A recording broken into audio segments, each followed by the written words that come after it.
As always, nothing you hear on the Stripped Pod should be a substitute for personalised professional medical advice. Please always consult your clinician or other medical professional before making any changes to your diet, dosages, or healthcare plan.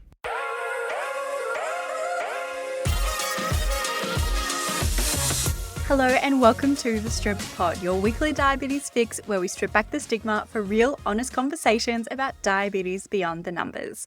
I'm Ash, a passionate diabetes advocate and founder of Strip Supply. And unfortunately, I'm solo on this intro today. Braden is overseas having the time of his life in Canada on a very well-deserved holiday. But coming up on today's pod, we are chatting to Julie, who is a credentialed diabetes educator and certified pump trainer at Queensland Diabetes Clinic, the Australian Diabetes Technology Clinic. And we're bringing Julie on because she has just finished creating a brilliant resource all about a guide to automated insulin delivery systems in Australia.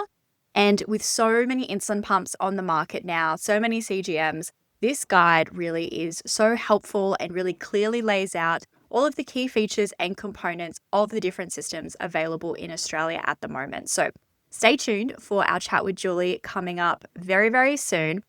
Give you a little quick recap of my week. I have still been in Brisbane this week, so I am just still sweating it off down here, although I do think that I missed a 39-degree day in Sydney the other day. So very glad about that. I seem to be skipping between avoiding these really, really high days. I think 39 degrees is potentially a little bit past my limit.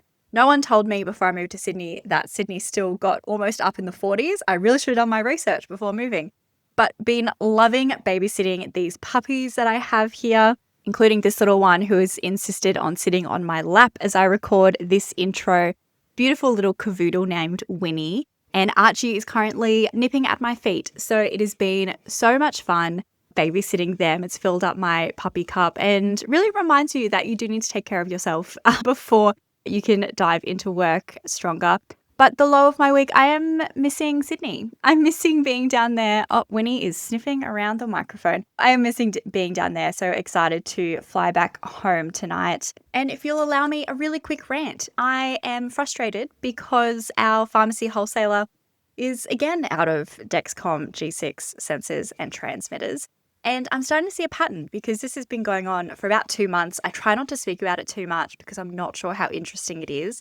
But just getting really frustrated that wholesalers don't seem to understand how big of an issue it is when CGM sensors are not in stock and they can't tell us when they'll be in stock next. I am calling everybody that I know at the wholesaler, at Dexcom, and no one seems to be able to fix this problem of getting more stock into these wholesaler warehouses. I am assured that there is a Dexcom warehouse somewhere in Sydney that is apparently filled to the brim with sensors and transmitters, but without patients being able to access these sensors and transmitters, I'm just not sure what the point is. So getting really frustrated there, but we can only do what we can.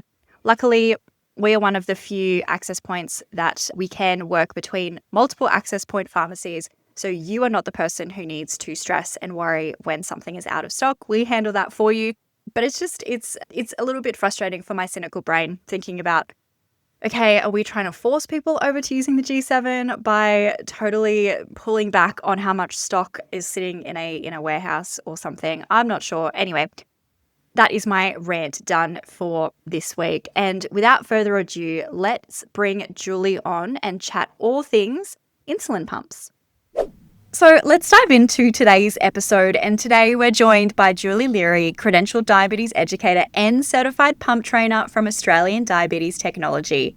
Now, Julie is the person you want on your diabetes care team if you're looking to make the switch to an insulin pump. And you might remember Julie from an episode earlier this year where she gave us an insight into all the new tech that was coming to Australia in 2025. Welcome back to the Strip Pod, Julie. Thank you. Thanks for having me again. It's wonderful. Now, we've gotten you on today because you have just finished creating a great resource for other clinicians to better understand key features and components of all the different automated insulin devices or insulin pumps currently available in Australia. I had a look at this resource and I was like, this is one of the first resources that I have been able to understand about diabetes management and particularly insulin pumps. All of the algorithms can all get so confusing and convoluted. But let's start with what inspired you to update this guide? What's changed in aid systems that patients should know about? Well, I think going back to maybe 2, 3 years ago, there was only one AID system. And now we've got 4 AID systems. So it can be really confusing, not only for patients, but also for healthcare professionals to know what to adjust in each system. So that was basically why ADT came up with this guide so people could understand what sort of technology is on the market at the moment and what sort of an AID system is, because obviously we need an insulin pump. Then we need a continuous glucose monitor. And then we have what's called that ultra brainy algorithm, which automatically adjusts. And these algorithms are very different in each system. So you need to adjust certain things depending on what your glucose level is, or targets, or exercise feature. So each system is very unique. So this is why we sort of created this guide, so people would have an understanding on what they can adjust sort of in each system and what each system does, and which CGM as well links with each system. And yeah, there really is so much on the market now, which is fantastic that technology is so much more accessible now than it was 5 or 10 years ago. Yeah. But gee, it's overwhelming to try and choose.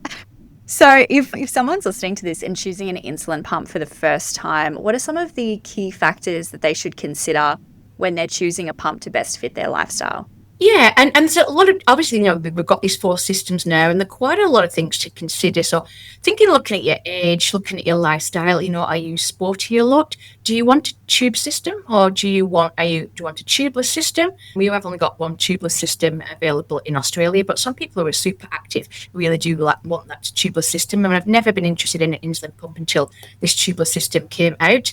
And also your continuous glucose monitor preference. So some people really like the continuous glucose monitor that they're on, so they might not want to change. So that might factor in which insulin pump that they might want to choose.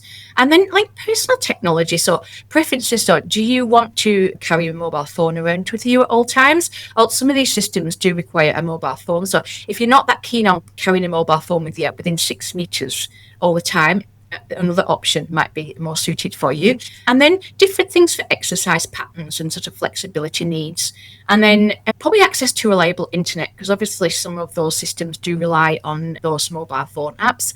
But I think one of the biggest things is how much time do you want to spend thinking about diabetes? Some of these algorithms are highly automated and really do a lot of that brain work for you. And some people who might like to fiddle and might like to think, well, I want to adjust this and I want to adjust that, then there's certain algorithms that is more catered for. So it depends really on a lot of factors which insulin pump you choose. So always a good idea to do research. Each insulin pump company system has a Facebook page. So there's people on there who are using these systems, so you can go and have a look for peer support to see what people are using. But certainly do your research and what is it you want out of an insulin pump? What is it that you like that could help you? That's a great tip, is to join some Facebook groups for a certain device before you try it for yourself. See what other people are saying. It's a great place to see what other challenges people are having and what kind of things they like about it. I love having a sticky beak in a Facebook group. Such a great resource. And your guide also mentions that AID systems, they're not a magic bullet fix. So what are some realistic expectations that people should have before they switch to one of these automated systems? So I think obviously an insulin pump, it's not, people think it's maybe a set and forget. These systems are not yet set and forget. So for these systems to work really well, and these systems work amazingly well, and I can guarantee you can get a timing range above 70%, which is what we're looking for, with very little effort with the right pump settings. But things like entering carbohydrates, so you really do need to enter the carbohydrates that you're eating into the pump or the mobile phone app. You need to let the system know when you're exercising, because sometimes people become insulin resistant sensitive when they exercise. So you do need to let the systems know. So you need to set that exercise feature on that system. You need to make sure that your CGM is accurate. So if your CGM isn't accurate, the system's not going to know how much insulin to deliver. So you really need to make sure that if your CGM isn't working, is to work out why it's not working. And then if it's not working after a certain time, take it off, replace it, and make sure your CGM is accurate. You need to make sure that the infusion set, so that's the little cannula, the little needle that's inserted, that is working correctly, because if that's not working, you can have the best algorithm in the world, but if the insulin isn't going in, it's just not going to work. So really concentrate on that infusion set. Often with these AID systems, they're working on that predictive model. So if they're going to predict that your blood glucose level is going to go low, they're going to suspend insulin. So if you're somebody who uses maybe 15 grams of fast-acting carbohydrates when your blood glucose level goes below 4, and you have 15 grams on an AID system, you're going to end up on a roller coaster because it's too much, because the insulin has already been suspended for quite a bit of time. So if you overtreat your hypos, that's the biggest thing I see on an AID system, where you overtreat your hypos, you go high, then the system gives more insulin, and then you go low, and you're constantly on the roller coaster. Nobody wants to be on a roller coaster. So making sure that you're only using a small amount of fast-acting carbs, and then checking that if there's any issues with the insulin pump, because I talk about that cannula quite a bit, but if that gets detached or it isn't working correctly, insulin pumps use fast-acting insulin. So if that insulin isn't being delivered after 2 to 3 hours, there's potential for high glucose level and ketones. So just making sure that if your blood glucose level goes above 15 for more than a few hours on an insulin pump, that you are checking ketones, and that you've got a ketone correction plan from your team. So making sure that if your ketones are above a certain number, that you need to give a pen correction, and then you need to change your site. So it's just that sort of like basic diabetes education. Other thing is disconnecting. So if you're doing swimming or showering for more than sort of 15, 20 minutes, is to suspend the pump, because the pump's not attached to you, the algorithm is going to constantly give insulin, and then you put the pump back on and it thinks you've got all this insulin on board. So it's a good idea that you have to suspend it. And then pre-bolus. So these systems work really well if you if you're using something like an insulin called Nova Rapid, waiting sort of 15 to 20 minutes before you eat, so the insulin has got time to work. If you don't wait, sometimes the food can act quicker than the insulin, and again, you get those post-meal rises. Some of these systems are approved for an insulin called Fiasp, which is a ultra-fast acting insulin.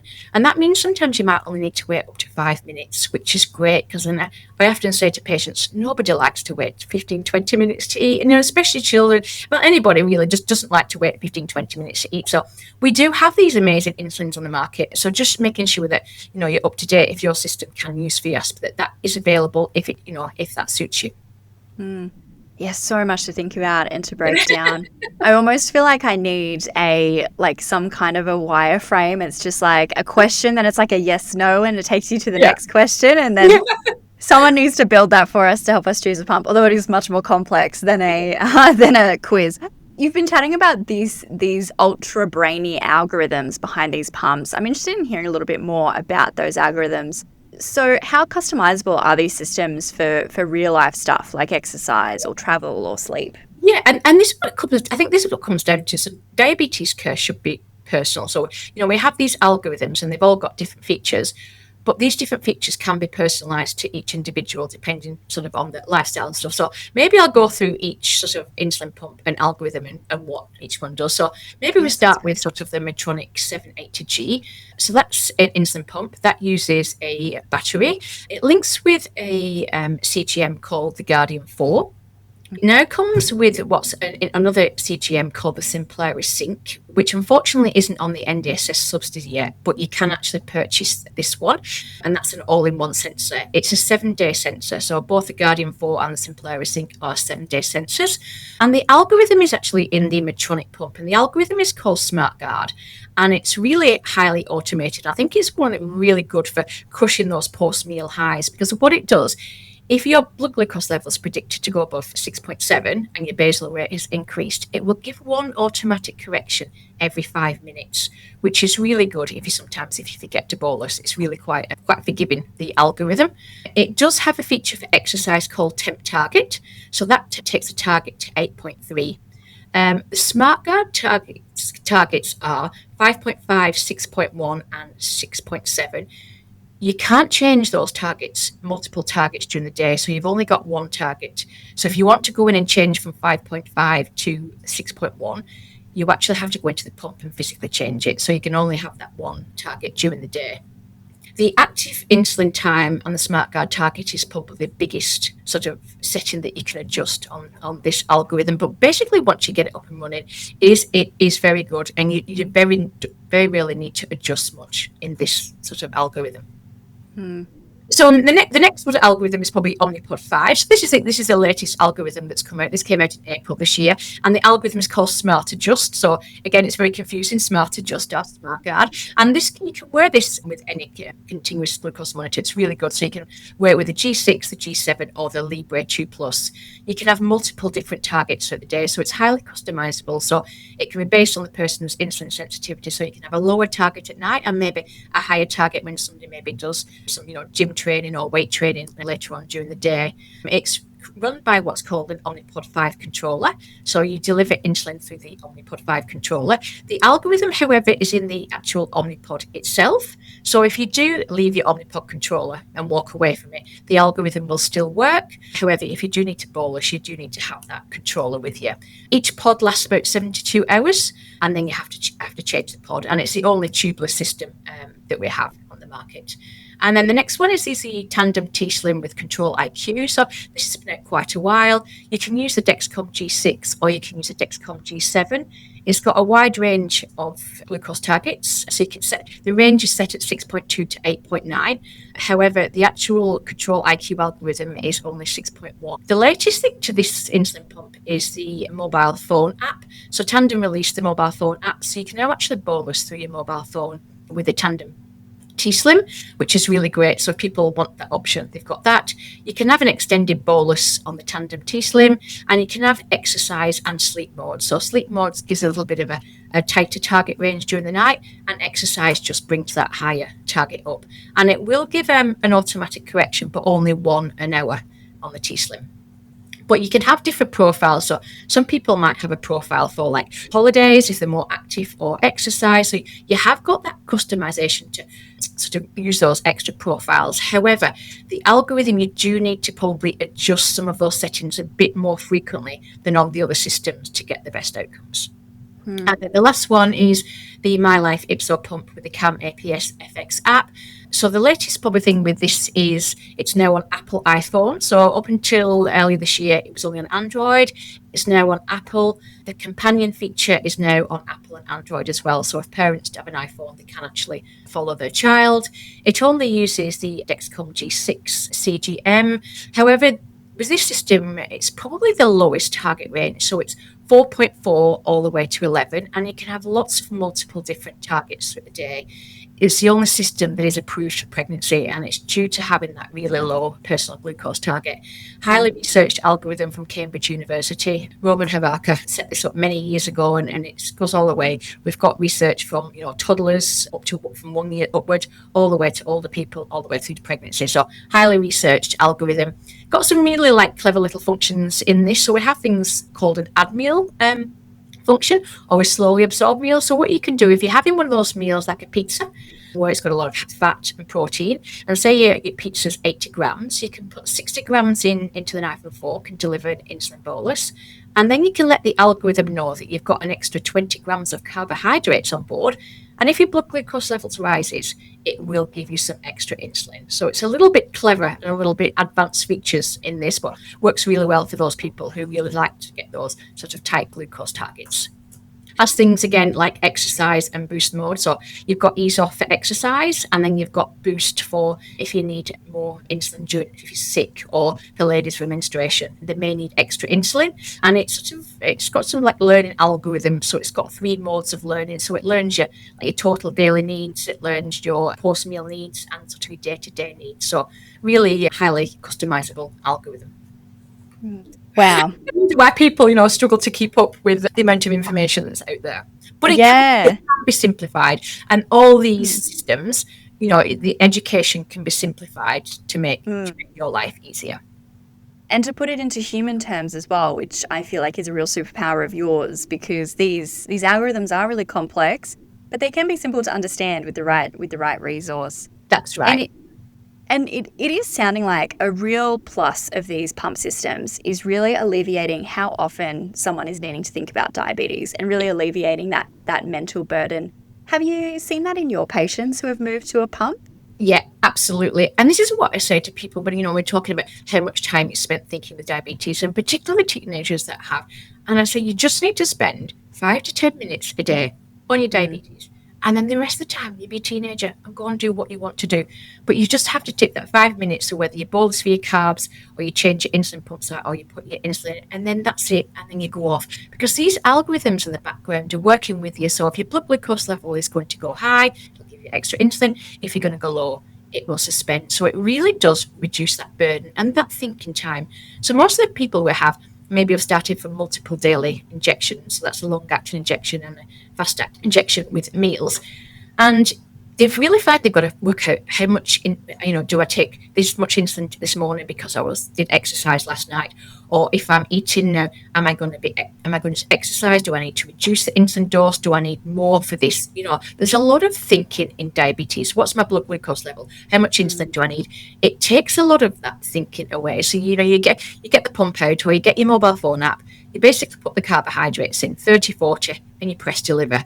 You don't need to worry if you need a correction dose because the algorithm is going to work that in for you.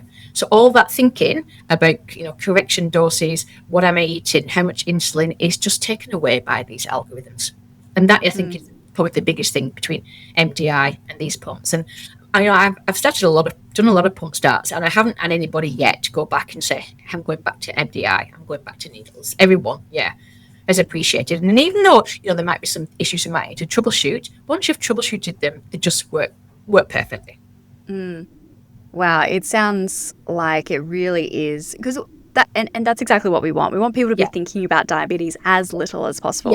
It sounds like, pumps are a great way to do that. Now, we just have a few quick questions from our audience who wanted to ask you some questions. What advice would you have to someone who's struggling to decide between a tubed and a tubeless pump? Yeah, that's a little bit of a tricky one. A tube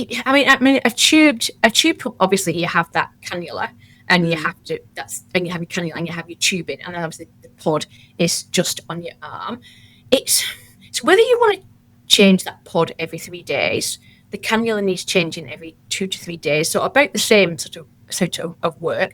It's just whether I think with a pod you've got more choice of where you put it, because obviously with the cannula and the tubing you've probably got your belly, your abdomen. I mean, some people do use the legs or the arms, but I find particularly with children, teenagers, a little bit more fiddlier on your arms and your legs, where the pod you have got more placement. And it's whether you want that bit more of that freedom, whether you want to be attached to something. Both have got the pros and cons depending on what you do.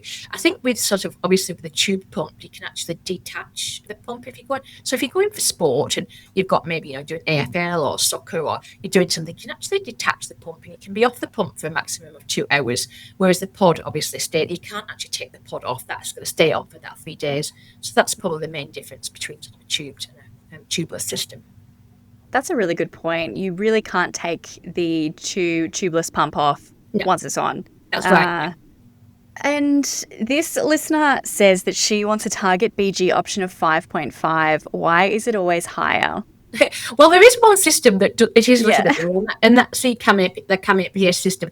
And I think it's probably due to the regularity, the TGA, and having that system go through and not having to have a lower glucose target a bit more, because people want these systems to be safe and they want to know it's not going to cause unnecessary sort of hyperglycemia.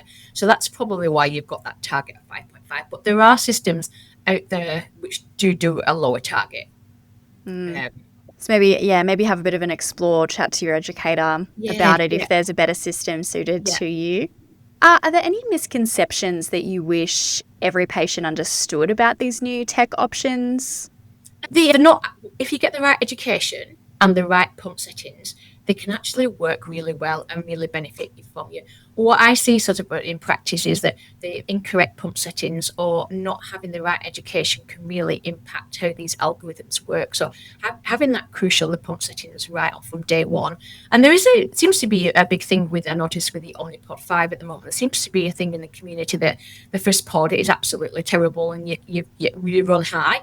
If you actually get the pump settings correct, you actually don't need to run high from day one. So really getting those pump settings right. So getting an educator that knows how to use those pumps, because obviously these algorithms are quite complex and it's been hard for health professionals to keep up. So making sure there are a lot of educators now who specialise sort of in type 1 diabetes out there and throughout the country. So making sure you get someone who knows how to optimise these systems and to make it work for you. Absolutely. Because if just seeing patients isn't taking up enough of your time and probably where you want to be spending your time, you then clinicians need to find all this extra time to actually stay updated on the research and the new tech and everything. It takes a lot of time, and having that passion and having to do that time looking at algorithms and your own time and stuff is really sort of what helps to make these systems work well and optimize them. And last question for you, Julie. If a listener wants to explore their pump options, what's the easiest way to get started? How should they approach their healthcare team?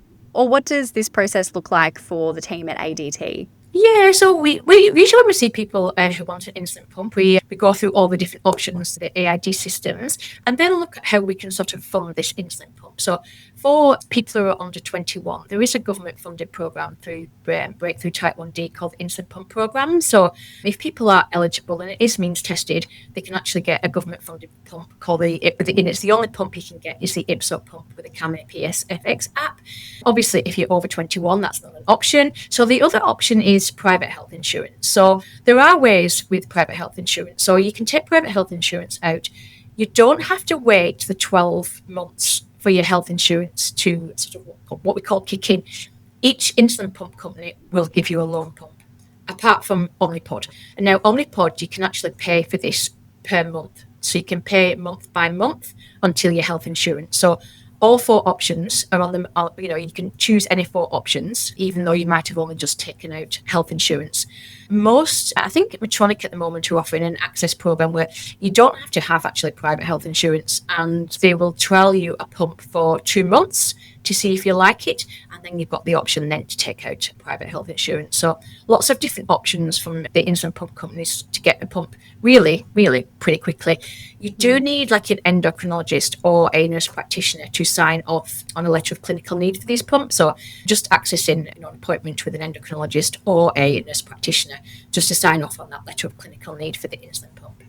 I feel like that was such a good piece of insider advice, is check with the pump provider if they would loan you a pump while you're waiting for your health insurance to kick in. They all will. Every company will, which is great. And people don't know that. People think they take out health insurance and they've got to wait 12 months. You don't have to wait 12 months.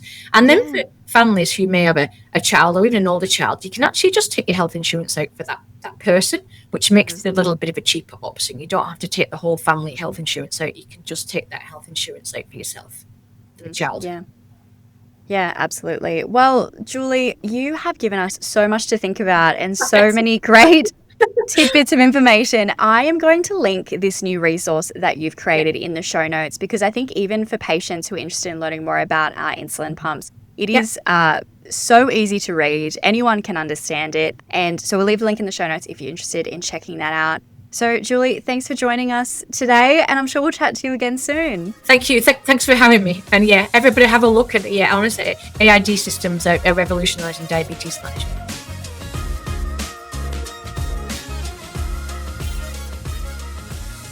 Strip Supply acknowledges the traditional owners of the land we have recorded this podcast on. We pay our respects to their elders, past, present, and emerging.